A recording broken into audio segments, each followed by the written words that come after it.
everyone, and welcome to this edition of Tee It Up Grand Strand. I'm your host, Shan Coughlin, out here at Sandpiper Bay Golf Club with Mr. Brett Thomaswick. How are you doing? Good. How are you? Well, I'm doing better now since you have your own mic, and I don't have to reach way up to make sure you're heard. Much improved. I appreciate that. There you go. Folks, I am out here at the beautiful Sandpiper Bay.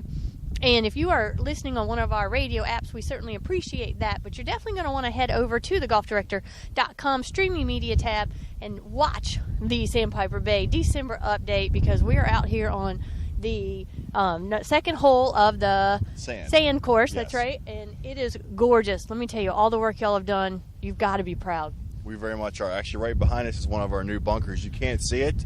You don't want to plan to be in them, but if you are, you'll be lucky you are in them.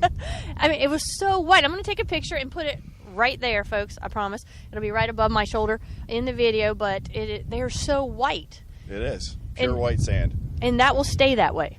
Yes, we actually talked about grabbing some beach chairs, but it is December, so we'll wait a few months. But it is December, but your tee sheet was full. I mean, we saw tons of people. I'm surprised no one's coming up behind us yet on this hole.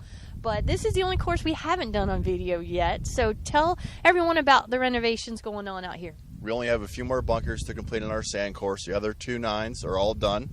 We've got new cart paths, took about 250 trees out. We're going to take about 20 more out. You can even notice that at our entranceway we've taken some trees out as well. So it's sweeping changes. We're also going to do something to the clubhouse this winter. Mm-hmm. New carpet, new fixtures, new roof. Awesome. So it just keeps coming here. Well, Sandpiper Bay is one of the oldest courses along the Grand Strand. And folks, don't be alarmed. When they said that they took out 200 trees, unless you've played here and knew everyone, you'd never know it. It was mostly for maintenance, right?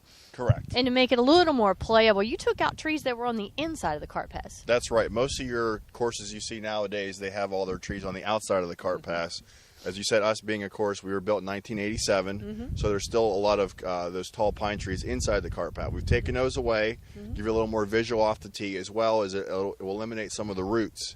Right. And the grass will now grow. You got sunshine, a little more open golf course for you. Interesting you should bring up roots. We were talking in the clubhouse earlier, and some of your members want you to implement a new rule. We actually have that rule in place for my ladies' league. Okay. There is a root rule. It's actually called the unplayable lie rule. Yes, okay. So if you're on a route, first of all, be careful. You can injure yourself quite seriously on a route. I recommend either an 8-iron or a putter to get off of the route. Okay. Or your unplayable is going to cost you a stroke, but you get off the route. And probably be able to hit it a lot easier.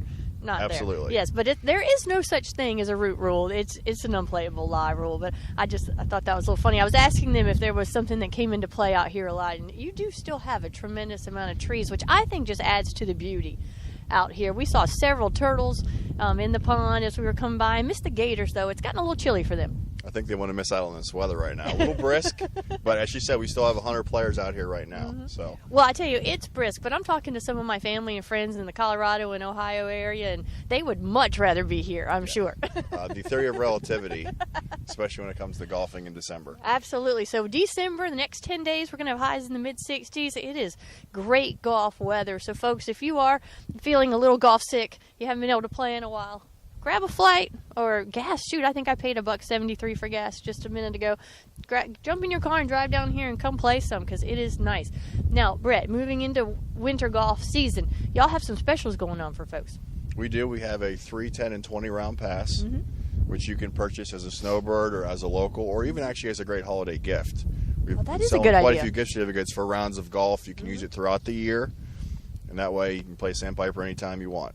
Well, and that's nice because I'm sure they expire, but you don't have to play like in 1 week or in one time. No, we're going to give you a full year, and it fits easily inside anyone's stocking. That's or awesome. A golf bag, so. That's awesome. And you guys are also part of that great PGA or East Coast Golf Management PGA package. So if you're planning your spring golf trip, definitely look for that. PGA stands for Play Golf Again. You can play 3, 4, 5, even 6 rounds out here at Sandpiper Bay, yes. among some other courses. But they also have a gift card program.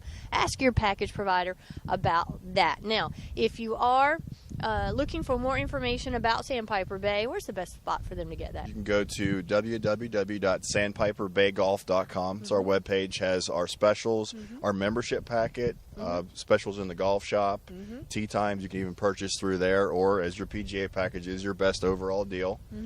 And you can also go on our Facebook page by liking us at Sandpiper Bay Golf and Country Club. Awesome. Now, one question I got from a viewer/listener was, y'all normally go in order of the name. Sandpiper, Piper to Bay, Bay to Sand. What if I want to play in reverse? That would be called a replay.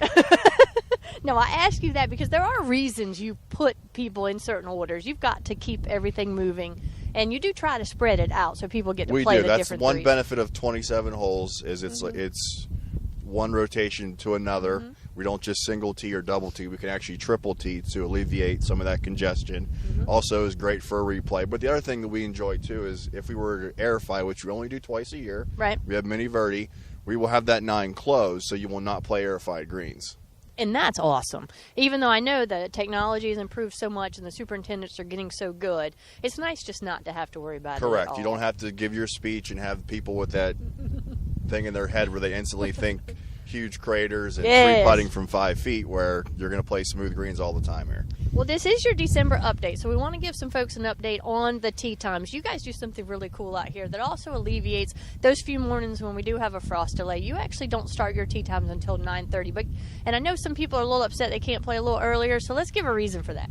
I like, as you were saying, with the frost delay, it also cuts down on the amount of phone calls, and also most people do not want to play when it's 40, 50 degrees. Right. We usually wait till 9:30, triple T, and we can even fit some folks in after 12 o'clock for that quick 9 or maybe even the 18 holes. So it just works well for everybody. I know on those days where we do get up into the mid-70s, people are like, I wish I could go earlier. But you know what? Just I would enjoy it love and to go. have that problem. We can start early if it's going to be 70 on Christmas. Well, I tell you what, Brett, thanks for having us out here. Before we go, put you on the spot. Do you have a favorite hole out here on this 9?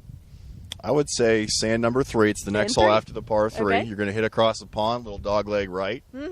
Could be a birdie, could be a bogey. Nice. We've also taken out all the pampas grass. That's right. So instead of having the only 150 marker we have now is the black and white barber pole. Okay. The old original design had those huge giant pampas bushes. They're great for visual, but if your ball would actually go in there, there's a few things in there you might not want to find. I was going to say, no, they housed all those little no-shoulder, slimy, squirmy things. Yes, we've taken all those out. Yes. So Now they had to find new homes. So hopefully deep in the woods. Brett, thank you so much for having us out. thank you, Shan. Folks, for more information, again, you can go to their featured page here at the Golf Director, or hit up their website, www.sandpiperbaygolf.com. This edition of Teed Up Grand Strand out here at Sandpiper Bay Golf and Country Club has been produced and broadcast by the Zeus Digital Network for thegolfdirector.com.